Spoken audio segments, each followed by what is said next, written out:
Yo, here's what I want. I want to touch on something. James, Why James? Why because not James, Chris? Why not me? because this is something that I want to know about.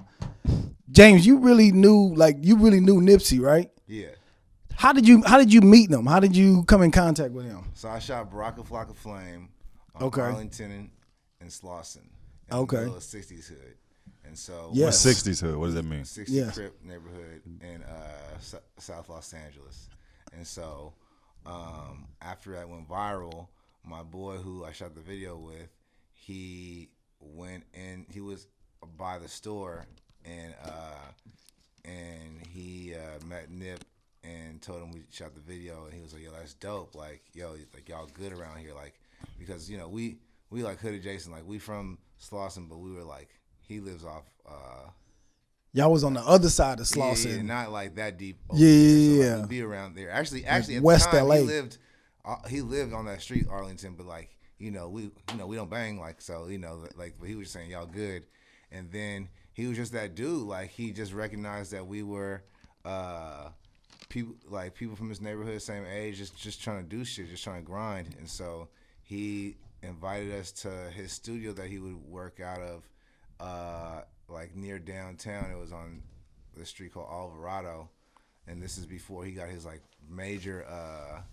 He was like working at like major studios, but he had like an office, and it was a studio, but also where like he had his whiteboard up, like a little hub, and so we would go there and we would chill with him, do push-ups, smoke.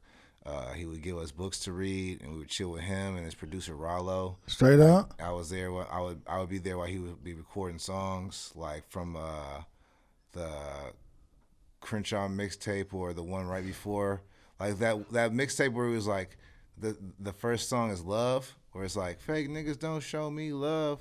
I kind of remember that. Well, like pretty much like he was finishing up a mixtape. So like literally, and this is during the time when I didn't really have nobody who was like older like bigger comedians who was really like bringing me under. I'm clearing something out of my throat. This is okay. So like this, the homies that I had at the time in comedy were literally like Sydney and Chris Spencer. But like Chris is a very busy big homie, right? So it's like he's not like your everyday mentor type person. Right. And like everybody it seemed like comes to LA and they have like a older comedian homie like Tony Rock or Earthquake or somebody. But like when you're from LA, you're just there. There's no like other people assume you're good or whatever. So like Nip was like, and I think he's a year younger than me, but he was the person who was like the big homie. And like from hanging out with Nip in his office, I was like, yo, I need to have my own office. Yeah. And I would peep like, oh, he has a whiteboard with all these goals, like, and like, yo, I'm not fucking with Complex right now because they did this or whatever, but like just a mapped out goal. Like he gave us the book laws of branding or all like just like, and this is like he just giving us books, offering us free weed, just literally like a big homie, and he's a year younger than me, just showing love. And so we were there and we would just post there until finally we got our own office, and then from there like. I just got back kind of on my grind, and I wouldn't kick it as much. But then when it was time for me to do my show, I called him up, and he did an episode of my show. Yeah, I remember that. We would always just run into each other. Like I'd write for the Hip Hop Awards, so I might run into him in Atlanta and see him and Fats at like a STK dinner for like Jeezy or Ludacris, and it was just like somebody where it was almost like a teammate, like where like we both from LA and we both doing it. Like like, low key, like my show came out. And I felt like I was putting on for LA, and I wanted him to be on the Hood Pass sketch originally, but he wasn't available. So that's how Stevie J got to that position. Oh, okay. But then when his album came out, it was like dope. It was like, all right, now it's Nip's time to like shine, like, and we both like was grinding off Sloss in 2010. Look at it. So like, yeah, it was like a LA like teammate. You know what I'm saying? Like a teammate / mentor. But it's just like.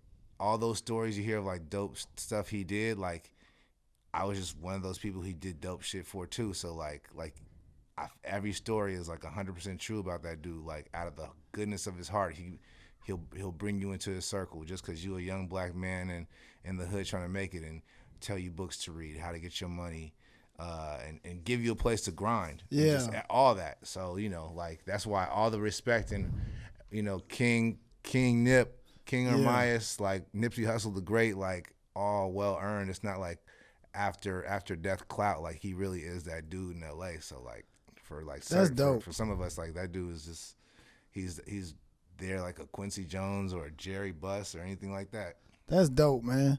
I named my podcast after listening to it. Yeah. I named my podcast after watching an interview him, and for some reason the way he just said it, like, yeah, he tapped in with me, and you know what I mean. Mm-hmm. And I was like, yeah, that's the name. That's gonna be the name. You know what I mean? Yep. So I just like I seen Nip one time in L.A.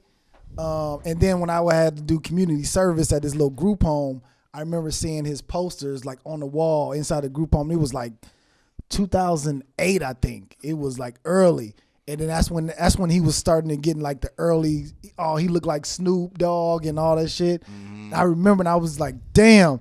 But one thing I was mad at, I was out with a girl, and we was at 24 in Hollywood. And after we got up and finished eating, I seen Nip, but he was with some other chick, and I was like, I didn't want to fucking go and disturb his meal and shake his hand, you know what I'm saying? Mm-hmm. But I just gave him like a what's up, and I was like, damn, I wish I could have like shook his hand and be like, yo, I'm a fan or something, you know what I mean? Just to have that interaction with him.